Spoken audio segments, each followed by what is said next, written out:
Here's a question that trips up more people than you'd think. If your spouse passes away and you're already entitled to your own Social Security check, can you actually collect both? Or does the government just hand you whichever one is bigger and call it a day? Stick around, because the answer isn't as simple as yes or no, and getting it wrong could cost you thousands of dollars over your retirement. Let's clear up the biggest misconception first. You cannot simply add your own retirement benefit and your survivor benefit together and pocket both amounts every month. Social Security doesn't work like a bonus stacking system. Instead, what happens is a bit more nuanced, and honestly, once you understand it, it makes a lot more sense. Here's how it actually works.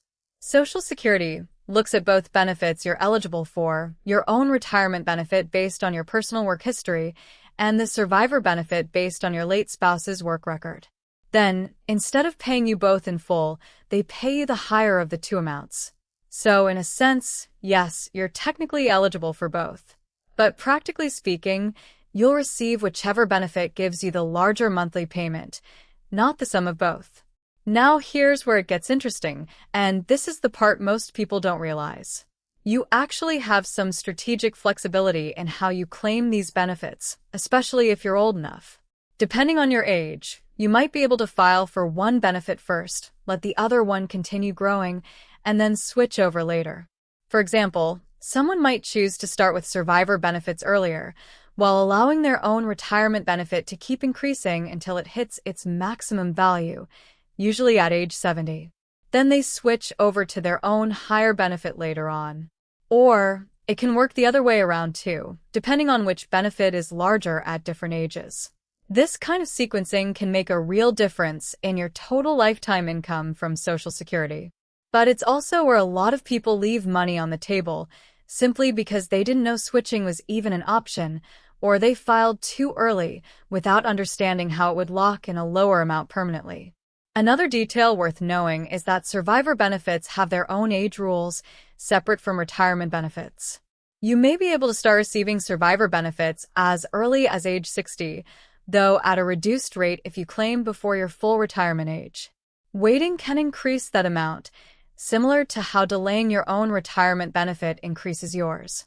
There are also special circumstances that can affect eligibility, like if you're caring for a child under 16 or if you have a disability. These situations sometimes allow survivor benefits to start even earlier, so it's worth checking your specific situation rather than assuming the standard rules apply across the board. The bottom line here is this. You are not doubling up on Social Security by collecting both your own benefit and a survivor benefit at the same time. What you're really doing is unlocking access to two different potential income sources and letting the system pay you the larger one, with some room to strategize on timing depending on your circumstances. If you're navigating this decision yourself, it's worth talking to a financial advisor or contacting Social Security directly to run the numbers based on your actual work history and your spouse's record, since even small timing decisions can add up to a meaningful difference over the years. If this video helped clear things up, do me a favor and hit that subscribe button. We break down real retirement and Social Security questions like this every week, and you don't want to miss the next one.